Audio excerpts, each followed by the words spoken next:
Joel, first time on a podcast? Yeah. What better podcast to be? You look completely normal. You don't look tight. You look tight at all. I just want to say, man, you look so normal. Appreciate it. That's what I was going for.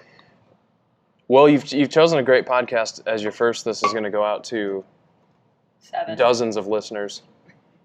Yeah, I mean, our first ones were like 3. At least 2 dozen. And/or viewers. You're being exposed to 4 times the viewership, really. Yes, we've That got we started with. all of our full-time staff now. Is that the big announcement? That's the reveal? Yeah. Sure. I mean, I think we're gonna do a social media post too. But Joel's joining us on the staff at Gambit. Yeah. Big news. How many more shifts do you have to do, Joel? 5. With the police, the 5 PD. total. If I don't call in sick, Oh, I need 5? 5 total. Okay.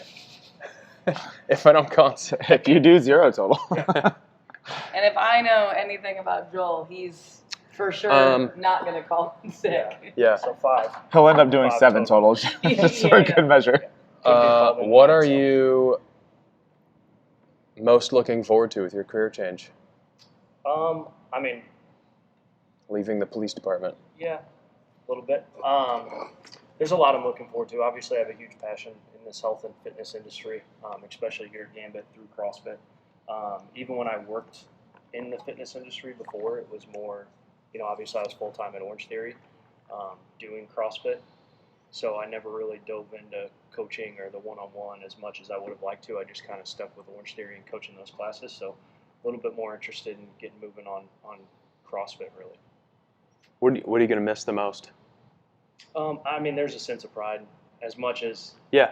there's times where obviously right now in the world it's tough being a police officer and stuff, but there is a sense of pride of putting that vest and belt on and going For to sure. work. So that'll always be something I kind of miss a little bit, but I sometimes regret how many suits I've bought and never wear. Like, because Kelly and I went to business school, so it was like, oh, you're going to have to, invest in a good suit, make sure you're ready for interviews or whatever comes after that, like presentations potentially and all kinds of, I don't know what your exact experience was, but it was a sense of like, I remember going out to buy my first real suit with my parents. Like, they were like, we're going to invest in a nice suit with a couple of shirts to go with it. We're going to try to get the most out of it. And it was a big thing. I was like, this is going to be your first impression with a lot of people. And I just never used it's it. in the closet. You could totally wear it to work. You could. Like, who's stopping you? I'm not, I can tell you that. Let's Yeah. What else is going on?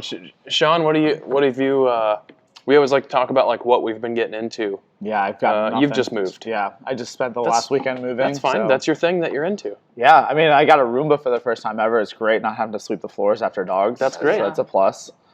We have 2 in our house. I love them. Every time we come home, I we don't knock love them at like 3 a.m. when like a battery is dead or it like stuck somewhere. The new ones don't really do that. It was one of the reasons we got rid of the That one. No, I think that's the same one that I took that back. No, that one went in my office, but that was a Shark. We used to have a Roomba, and it would go. At 3 a.m. it would go, doo-doo, error, number 49. Please move a Roomba away from an obstacle. And it's like, do you have no sense of what time it is? And so in our house, you can hear if something happens on the ground floor and because it's like an open staircase, if something's going on the ground floor, you can hear it clear as a bell in the middle of the night. So you just sit bolt upright. Like, who is that talking in our house? It was horrifying the first couple times it happened. Ours does not do that. Yeah. So that's just something, Yeah. For everyone here and anyone watching or listening, like if you're shopping for these vacuums, maybe figure out which pump ones the brakes before you pull the trigger. which ones do a full auditory warning when it gets stuck somewhere. What have we been doing? Trying to think of an interesting. We talked about single blade razor shaving a while ago. I've switched back full time to my Mach Which is the same. You were so 47 or whatever it is. pumped on single blades. Was I? I was excited to try a new thing. He goes all in. When he's into something, he's all in. Could be short-lived, but he gives it a real go. Could be short-lived, but it is lived. You guys are getting ready for your trip. Yeah, we're going to Italy on Pizza. Sunday. Pizza. Pizza. For you, Sam. Yes. This is Sam, if you're watching, we are going to eat pizza. And we prepped this weekend by getting some Neapolitan pizza. What's it called? Yeah, Neapolitan style. Yeah. Yeah. At Pizzioli. Yeah. Brought to you by Pizzioli. Sponsored. I don't know if you could say that. Fueled by Pizzioli. Cool. Well, and we already know what Joel's up to, kind of. But if you're listening and piece that together, Joel's going to coach and not do police work for a while. Try it out. Try a new hat on. Cool. So that's kind of our intro. Welcome to the Gambit Stratagem Podcast. Sean Crocker is here. I'm Andrew Essig, Kelly Jackson, and Mr. Joel Laney joining us. I was wondering if you were going to have everyone do their names or if you were just going to go down the line. You know, I like to change it up. Some days I learned last time to not just go in like. Some days I like to point to you and then still say your name, and wait for you to start and then just say your name over top. That's what I'm going to do all the time. I'm Andrew Essig. Sean Crocker. All right, I'm here for it. This is really what we're here to talk about. Well, you got to warm up. This is Joel's first podcast, so we're warming him up. We're going to talk. We talked about back when we had only probably 4 listeners and or viewers. Sean and I talked about equipment a little bit, but we're going to dive in a little deeper as per the survey we had live in our Facebook group for 90 minutes. Also, I think the 4 views we had was just Mara 4 times. I don't know if it was 4 viewers. And we appreciate the heck out of that. We're up to probably 27 views now, so. Oh, we've some of them we get more than that. I mean, your shoe review has 2,000 plus. Dude, I gotta do review. another shoe review. It's been a while, but yeah, I think we're creeping up on 3,000 views on that bad boy. It's wild. YouTube's gonna have to start paying you. They mailed me a quarter. It's on the floor.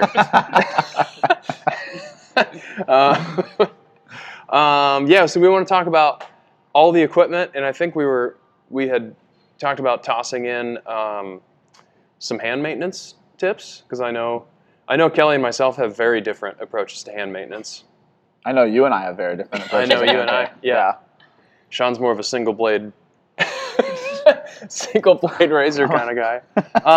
So what to wear, when to wear it, and like I had a member just ask me the other day, like, should he buy a pair of weightlifting shoes? So I think and I got kind of into a.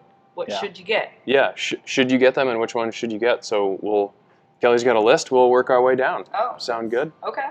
Isn't that what you made the list for? I think.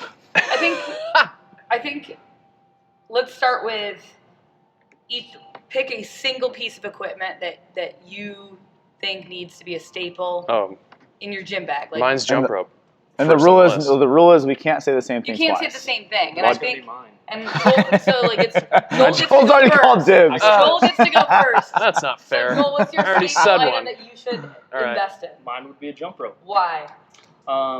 Just because of the consistency. Even the ones that we have here and stuff, obviously we have different colors, different lengths, but even those are probably slightly millimeters off and something as fast as a double under. So just getting your own and getting the length right so you can have that consistent turnover and stuff, I think would do wonders for the double unders. And also, you can practice them at home. Yeah, I would say that one of the most overlooked Yeah. pieces of the jump rope is it's $20 to $50 depending on how much money you want to invest. And like your body weight in a jump rope, like you've got endless. $199. There are some stupid ropes that you didn't pay for, by the way, that you were given. But there's endless amounts of fitness to be had with just those two. Yeah. You can get a very good one that's going to last a couple of years for $30 or $40. Yeah, but honestly, Joel's point is probably my most important point is just that there are a few other pieces of equipment that are so susceptible to length, the thickness of the rope, the weight of the rope. Don't do it. The cable, the handle. It's like just lengthening or shortening rope by an inch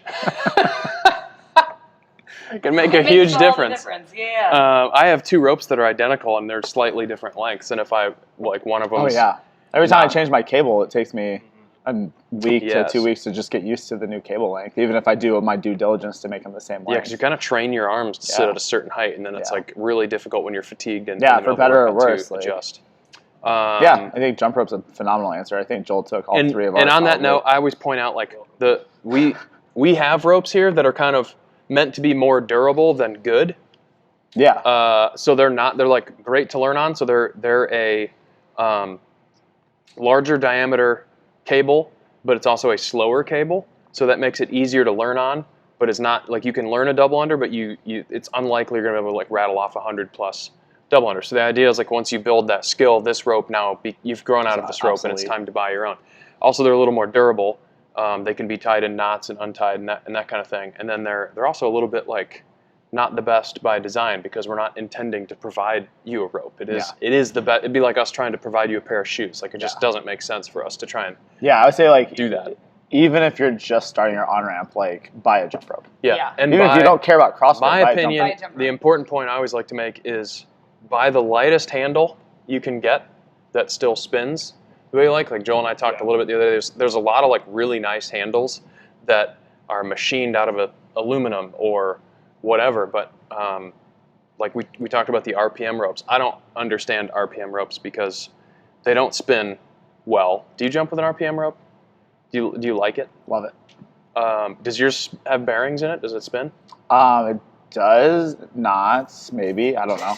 Honestly, like to be honest, I had got mine out of the Lost and Found because it had been there for like 6 months. Not our Lost and Found. Not our Lost and Found. I've only had experience with like 1 or 2 of them, but the only ones I've seen is like it's just like bushing, where like they spin, but they don't have like and don't get me wrong, like you don't need a super expensive ball bearing where you like twist it and it goes, but like it needs to spin freely, and these like don't seem like they spin freely. The handles are very skinny, which I like a fatter handle. So I always go to the cheapo plastic handle that's kind of like a cone-shaped handle, so you've got a little bit of a grip on it.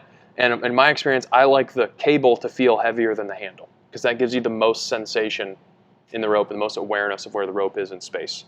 But that aside, buy the cheapo. My advice is always buy the cheapest. Yeah, I don't know if I've ever put that much thought into the rope. I have not. I found my Rogue RPM rope in my old gym's Lost and Found, and I've never moved on. Yeah. I've been through 15 to 20 ropes of different types. I've spent upwards. It's actually not surprising at all. I've spent upwards of $50 on ropes. Is this a micro obsession? Yeah. At some point. Yeah, definitely. More than a micro. I mean, is it a micro obsession if it stretches over a dozen years?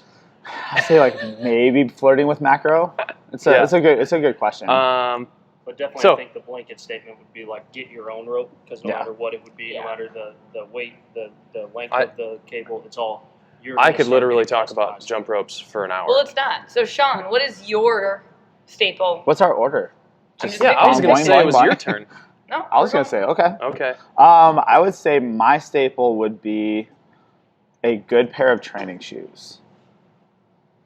Well, it wasn't even on Kelly's list. Ha! Cinderella story, not even in the top 10. Wasn't. I mean, like when you're just starting, like a lot of people come in Brooks, they come in. But why do you wear Metcons then? Because I just like good shoes, really. Like it just comes down to I like a shoe that performs well. I hear what you're saying. I'm having trouble connecting it with. We've done an entire podcast on shoes. Yeah. I don't think we need to beat a dead horse, but having a good pair of like dedicated CrossFit shoes, whether they're the Nanos or the glorious Metcons, like. But I think there are a few variables that you can. I don't know what the word I'm looking for is, but like there are a few items that you can kind of put your finger on that define a good training shoe. Yeah, stability should be somewhat stiffer than a normal running shoe. Relatively flat and not squishy would be. Yeah. Supportive. Yeah. You can run in them, you can jump in them, you can lift in them. Yeah, Metcons are off the table then if you need to run in them. But, well, we don't need to beat that horse. You can run it. I mean, that's kind of, in that regard, it's like, and don't get me wrong, I prefer the Nano, but to a lot of people, the two are interchangeable, the Metcon and the Nano. It's just like, it's kind of like, there's a little bit of style preference, but to a lot of people, they think the toe box is way too big in the Nano. I think the toe box is way too small in the Metcon. Yeah. I think they're a better looking shoe. Yeah, I think, but we ended up summing it up really well last time. Find whatever you can get on a good deal. Go to an outlet store. Whatever looks good to you. Yeah, and really the big thing I would say is like don't overthink a lot of the small stuff. Like these shoe companies will try to sell you on like, oh, we put this panel on the back so it slides up and down the wall on handstand push-ups. Like I've never had a pair of shoes seem like they were impeding my ability to do a handstand push-up. Like if that's the thing you're worried about, your ability, you better have. I don't know. All right. You better have eliminated a lot of other factors. But I like a relative. The whole thing with CrossFit shoes is a relatively minimal drop, so a relatively flat shoe. In most cases, because that's going to be it does challenge your ankle flexion a little bit, but that's for the best in the long run. And if it's too squishy, when you put a lot of load on your body, it's going to cause that shoe to squish. So much like dedicated running shoes, I would just steer people away from like a dedicated running shoe or an overly. You don't have to get a shoe that's like a block of wood or a total. I'm also not a big fan, it needs to be said, of like a total bare minimalist shoe. As much as I like a minimalist shoe, those like the old like Vibrams or whatever, it's just like basically a swatch of rubber on the bottom. Like that's too far the other direction. Yeah. It's not about the amount of sole, really. To me, it's kind of about the firmness and the drop. Yeah. So in our bag, we have a solid pair of shoes and a jump rope. Yep. Off to a good start. I got to be honest, it's going to be tough to add 2 more things to that. I'm looking at the list here. I can pick another one. I have another one backed up. No. I'm probably going to go, I mean, I like watch, obviously, because I have a nice watch and I love it. But I'm probably going to go, I hate to go grips, but... It doesn't have to be on this list. I know, I'm just using it as a brainstorm. And I think if we're going down the list, then maybe it's not your number one thing. What would be the next thing? I'm just thinking of like what I have in my office that are my go-to like training things, and I'd probably say grips are the second most, or the third most desirable thing or used thing in my arsenal. Well, it's like a safety component. It allows you to continue to work out day after day. Like I think, like I'm not a grip user, but I think everybody should have a pair of grips because you should never tear your hands.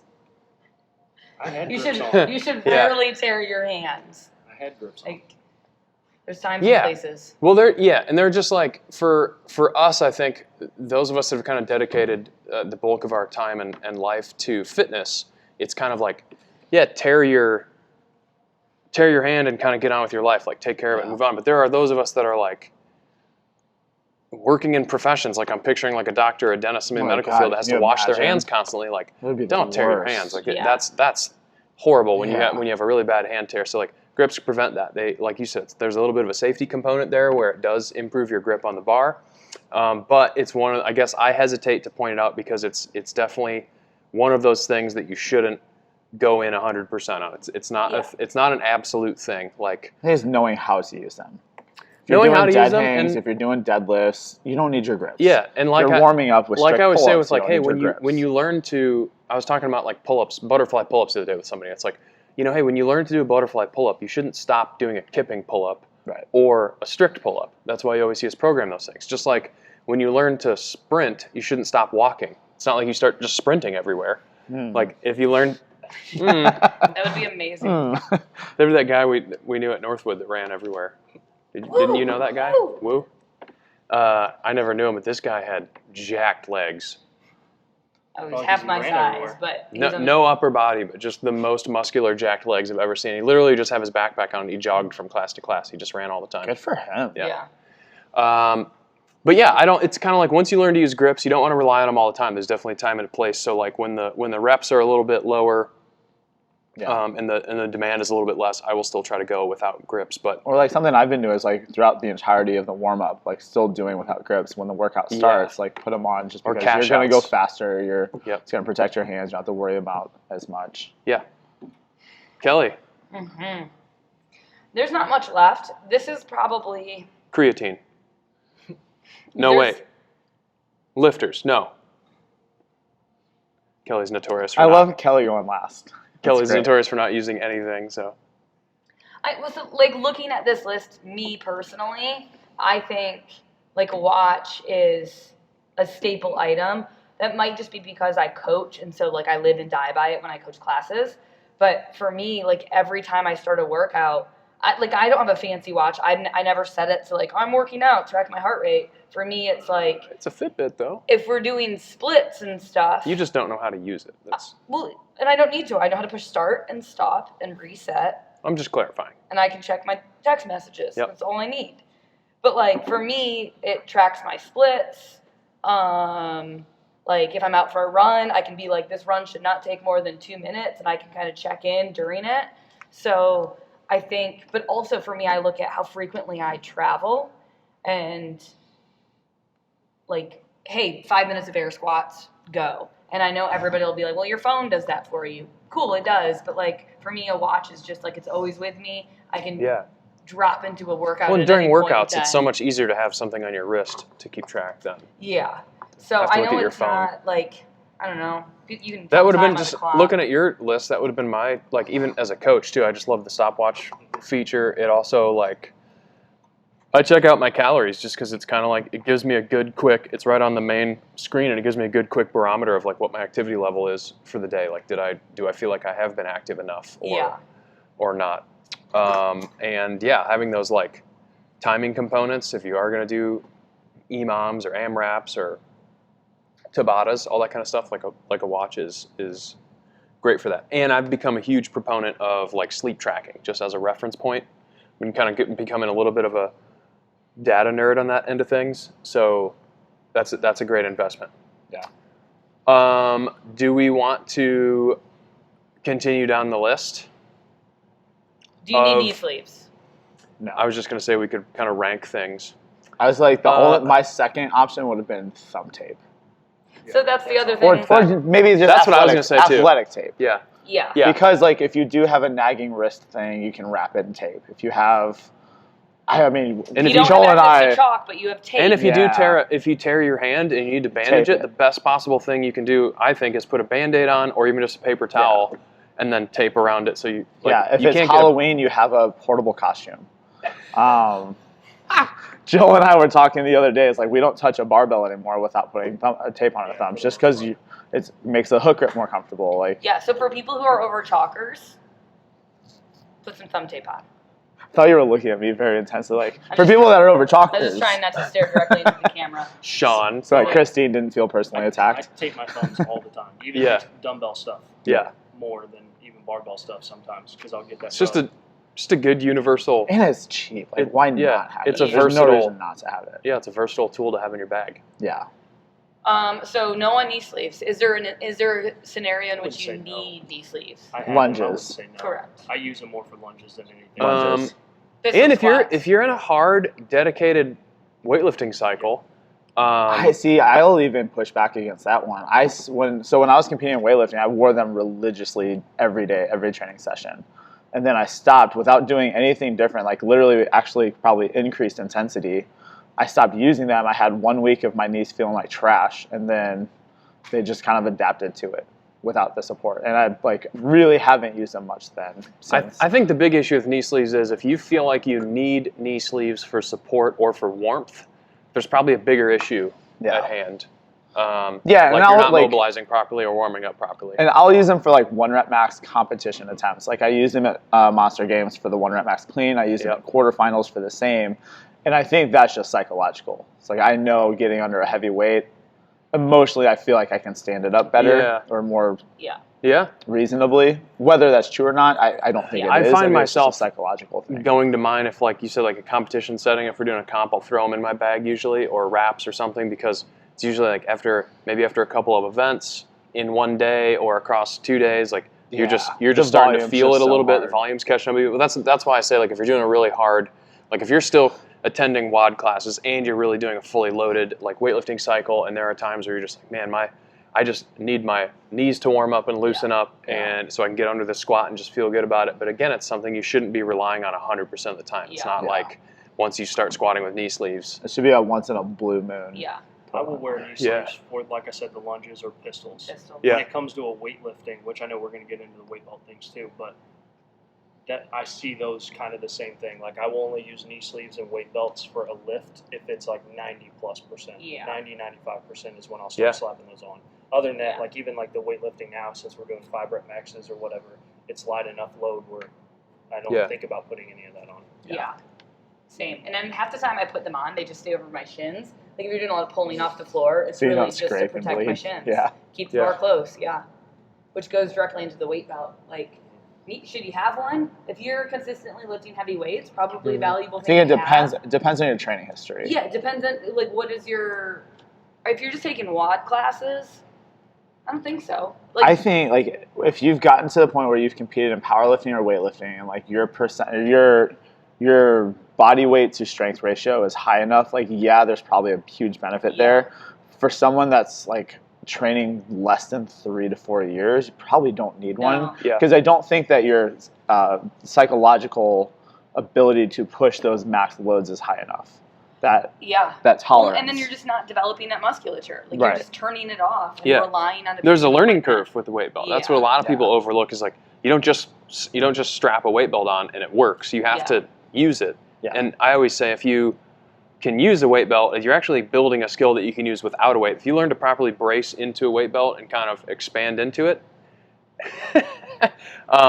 then you can kind of learn how to do that without it. And honestly, wearing a weight belt for a number of years off and on taught me how to brace better without it. The other thing I was going to say is I often found myself in a position where I knew I was going for a percentage lift or a max lift or something, and I was really hit or miss on some of my lifts. And sometimes if I didn't have a belt on, I would get in a crappy position in the bottom of a clean or something, and I just felt more secure with a belt on. And so like if I would catch a jerk funny or receive a clean funny, it was like I needed to go to the chiropractor like the next day. I just knew I torqued something, and a belt kind of just gave me that added layer of bracing and security. Again, we're talking like this was back in the day when you were in full-on games training, and I was kind of along for the ride, and we were doing 2 to 3 a days. We were weightlifting every single day. It was like, you're going to squat today, you're going to snatch today, tomorrow you're going to squat, you're going to clean, tomorrow you're going to squat. But like belts never came out until you're like, I'm going to fail this next lift. Like that, like I'm, whatever it is. And like generally it's like that 90% rule, but like 90% feels, it's also like 70% barbell could feel like 90% when you're doing games training volume. So it's like, in this moment, I've done my volume. I've built up, and now to hit this rep right here, to hit this set, and to move well, I'm gonna belt up. But like you reserve that for a time and a place. If you're belting up for an empty barbell for light loading, there is something wrong with your back. Something like, emotionally or physically, or just psychological. It's psychological, or it's physical. Yeah. And either way, that needs to be trained. Like you need to figure that out and fix that problem. Yeah, I mean, like we've seen people do like thrusters at 95 pounds of belts before. Yeah. More than I wish I had. It's like are you trying to not use your core at all? Wrong. Like what's right? And then again, it just comes down to those like, maybe are bad people. Maybe it is a psychological tolerance. Especially at higher volume thrusters, like that can be heavy for people, but really like at that point you need to start dialing your weight back. Like if you're not comfortable doing what we would consider or stop a lightweight lifting thruster, and do accessory work for a while. Like you might some people have such an issue that it's like you need to just take a step back and stop lifting and really just address this issue you've got going on, not ignore it and push through. And weight belts are pretty much identical to lifting shoes. Like, I mean, you're going to go to you watch Olympic weightlifting, and they all wear weightlifting shoes. Puts you in better positions, stabilizes the foot. Like weight belts, in theory, they will increase your performance at the elite level. Like if you've if your goal is strictly to squat or to lift the most you can lift, like if you're a dedicated weightlifter, like a knee sleeve and a weight, no one's going to think twice about seeing you in knee sleeves, weight belt, or lifting shoes because you're trying to get every advantage you can possibly get. If you feel like knee sleeves or weight belt or lifting shoes are helping you with that, by all means. But there's a reason you see at CrossFit competitions the best of the best just not even bothering to put weightlifting shoes on anymore because there's not, at that level, there's not a serious advantage to it for most. No. Well, and I think 5 years ago it was different. Every athlete used them, but it's trending away from that. People have learned that like I know my 1 rep max back squat is the exact same whether I'm in lifters or CrossFit shoes. I'm a CrossFitter, but 5 years ago I would never even try to 1 rep max. Don't you think a lot of the outside of lifters, high level games athletes stopped wearing lifters a little bit because they just at the games you never know what's going to happen next, and it's kind of like, if I commit to, there was always this sense at the games when you're in the warm-up area, they would say, all right guys, we're going over to the other building, you're going to take A, B, and C with you, you will not have access to this area for the remainder of the day, and you don't know what the event is or something. Yeah. And it's like, if I decide I'm going with because at one year they were like, you can't change shoes. Like you cannot take extra shoes with you. You have to decide if you're going to wear lifters or, your flats, like your nanos or your metcons or whatever. And I think that was a turning point for a lot of people that they just said, you know what? I'm just going to learn to lift in my regular shoes, and that's just how I'm going to roll. Or even, what was the year the games had like 500 individual athletes? That first event, rope climbs, running, and squat snatches, and that was relatively heavy weight for 7 reps or something. Yeah, 185, 135, and it's like for some athletes, if you're only ever snatching and you're lifting shoes because it's snatch day, and all you have to run and rope climb, it was like, well. You saw some athletes out in the field wearing lifters for that workout, and you're like, it's not worth it. Yeah. Absolutely not worth it. The detriment to your running is not equal to the benefit on the lifting. Yeah. And that's kind of what happened. If you train that way. I don't remember the last time I wore lifters, honestly. I think I threw those Innovates on once just to kind of see how they felt when we got them. But as far as like putting my lifters on, I truthfully don't remember the last time I did it. And it was because the open... Not this past year, but 2021, when you did that, it was like thrusters and some gymnastics on the rig, and then your time started directly into like a clean complex. And I had to change out my shoes in the middle of that workout to put my lifters on to do the clean complex. And I remember thinking, like, I just ruined 90 seconds of my 7-minute window to put these lifters on. And so I stopped lifting in them for that reason, because I was like, as a CrossFitter, for the most part, we're going to be lifting fatigued after a workout in an open, and so it's not as... It's kind of interesting for me to see that, because it kind of just falls right in line with the general spirit of CrossFit. It's kind of like the general physical preparedness, the GPP model, where it's just like, be ready to do anything whenever. And I think a lot of people just kind of looked at that and said, I'm just going to train in my normal shoes that I always wear, and then I'll get good at that, and I don't need to rely on, you're just like removing one variable from the whole mix, and it works for the benefit across the board. The other thing I have on this list is wrist straps, maybe mobility tools. I mean, again, you got tape. What else do you need? Yeah, I think you've got the tape. You've got your wrist strap. So I think for this, I encourage a lot of people who wear heavy sweaters.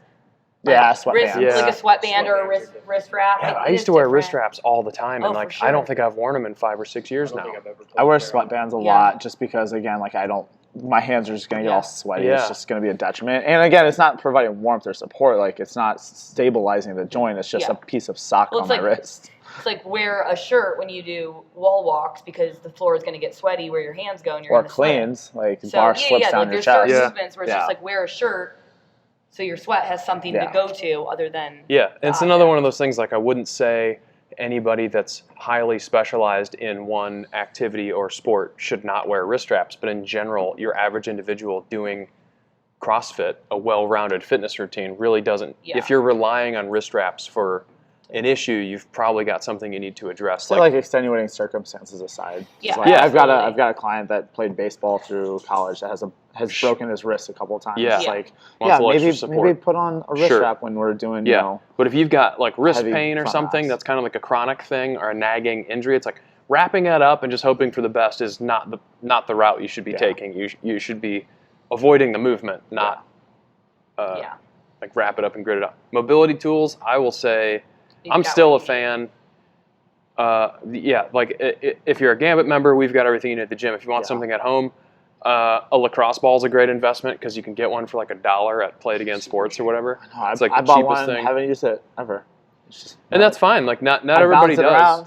And some people are kind of down on them. I know Kelly Starrett kind of brought all that stuff out and lacrosse balls out into the limelight. And other people have come out since saying like they don't think that's the best way, but. I think it's a really versatile tool. You can use it for like light massage, heavy massage. You can do some like ART type mobilization and aid your stretching and stuff. Throw against the wall and catch it. Yeah. Accuracy. Yeah, and again, I'm somebody who's tried about everything on the market. I've tried the massage guns. I've got chirp wheels. The back roller wheels. I've taped lacrosse balls together. The best mobility tool you can have is a partner that's a foot taller than you. Can bear hug you and just pick you up and crack your back. Yeah. Or a barbell. Fortunately, I cannot put my arms around it. I'll be like, I'll try. Yeah. And I'm like, come here, honey. I'm sorry. I can't help. Pick me up, muscle. Squeeze me harder, muscle mommy. But a good 2 times a week, I'm like, Andrew, pick me up and give me a shake, and it's just Yeah. like, brrr. And I just go, when's it gonna be my turn? Still waiting. So Sitting in the corner. Just... So equipment, I think. Good pair of Equipment. shoes and a jump rope. Thumb tape or tape. Thumb tape, tape. 3 things that And then grips if you're a... you can. Softy. You can if you've already got shoes, you can get both of those items for under $30. If you don't have shoes, you can probably get all 3 of those items for under $100. Yeah. Yeah. I mean, the Reebok outlet, the Nike outlet, all that's out in Yeah. Sean, Yeah. where is that Reebok outlet? Chesterfield? Chesterfield. Not in the abandoned It's not. Ghost Mall. It's not in the Mills anymore. I know that. All they have is weird karate tournaments. Great. Well, with that, we'll wrap it up unless anybody else has anything to add. If we missed It's been any a equipment, you let us know. wonderful. Let us know in the comments or wherever you're viewing this. Shoot Sean an email directly, not any of the rest of us. We don't want to hear from you. For comments, concerns, or complaints. He'll fill them and direct them Send the accordingly. email to Joel. Joel Laney joining us for the first time, Kelly Jackson, Sean Crocker, and I'm Andrew Essick. Thanks for joining us, and we will listen to us and watch us next time. We will. Listen. We will. I was going to say we will see you, but we're not going to see you. You just see us. Hell yeah. Best sign off yet. Team. I'll edit that later. I think you should leave it. I think you should leave it. I'm gonna forget about it.